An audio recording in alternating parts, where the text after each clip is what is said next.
بسم اللہ الرحمن الرحیم۔ السلام علیکم ورحمۃ اللہ وبرکاتہ۔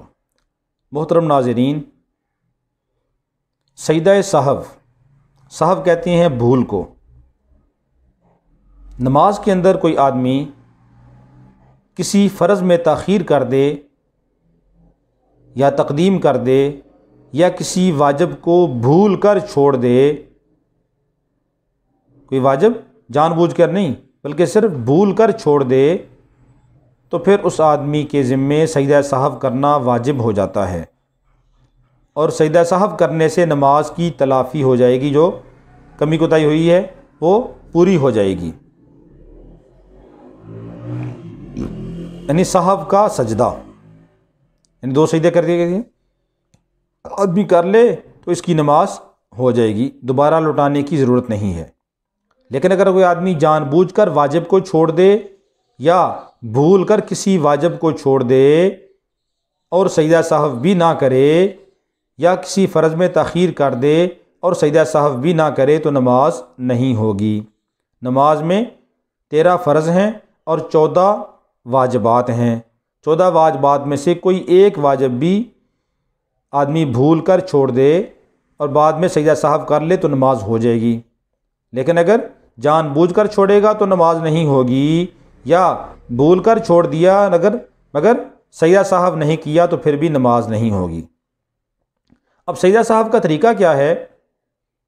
سجدہ سہو کا طریقہ یہ ہے کہ جب آدمی آخری رکعت کے اندر 2 رکعت یا 4 رکعت یا 3 رکعت جتنی بھی پڑھ رہا ہے، آخری رکعت میں بیٹھا ہوا ہے تشہد کے لیے، تو تشہد پڑھ کر درود پاک سے پہلے دائیں طرف سلام پھیر دے، السلام علیکم ورحمۃ اللہ، سلام پھیر کے اس کے بعد 2 سجدے کرے۔ 2 سجدے کرنے کے بعد پھر دوبارہ تشہد پڑھے اور اس کے بعد پھر درود پاک پڑھے اور دعا پڑھ دے، تو اس کی نماز مکمل ہو جائے گی، دوبارہ لوٹانے کی ضرورت نہیں ہے۔ اگر کوئی آدمی امام کا مقتدی ہے، امام کے پیچھے نماز پڑھ رہا ہے اور امام صاحب کو سجدہ سہو ہو گیا ہے، واجب ہو گیا ہے، کوئی ایسا کام کر دیا ہے، واجب چھوٹ گیا ہے جس کی وجہ سے امام صاحب کے ذمہ سجدہ سہو آ جائے، تو ظاہر ہے مقتدی امام کے تابع ہیں، تو مقتدیوں کو بھی امام کے ساتھ سجدہ سہو کرنا پڑے گا۔ اگر امام صاحب کو بھول ہو جائے تو امام صاحب سجدہ سہو کریں گے تو مقتدی بھی ساتھ لازمی کریں گے۔ اگر مقتدی یہ کہیں کہ سجدہ سہو امام صاحب صرف کریں گے، غلطی ان کو ہوئی ہے، ہمیں تو غلطی کوئی نہیں لگی، ہم نہیں کریں گے، تو مقتدیوں کی نماز نہیں ہوگی۔ مقتدی امام کے تابع ہیں، لہٰذا ان کو بھی سجدہ سہو کرنا پڑے گا۔ اگر کوئی مقتدی ایسا ہے کہ جو 1 رکعت یا 2 رکعت یا 3 رکعت جس کی رہ گئی تھیں، اس کے بعد آ کے امام صاحب کے ساتھ شریک ہوا ہے، اب اس کا سجدہ سہو کرنے کا طریقہ تھوڑا سا مختلف ہے، کیونکہ اب اس کی تو 2 رکعت 1 رکعت یا 3 رکعت اس کی باقی ہے، اس نے پڑھنی ہے۔ اب وہ سجدہ سہو کیسے کرے گا؟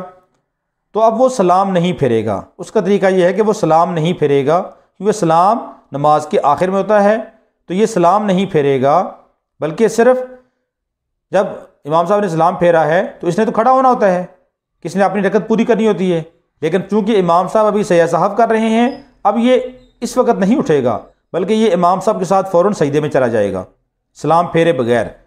اگر اس نے سلام پھیر دیا تو اس کی نماز ٹوٹ جائے گی، اس کو دوبارہ نماز پڑھنی پڑے گی، تو یہ سلام نہیں پھیرے گا بلکہ سجدہ سہو امام صاحب کے ساتھ کر لے گا، سجدے کر کے اس کے بعد تشہد پڑھ کے پھر خاموش ہو جائے گا۔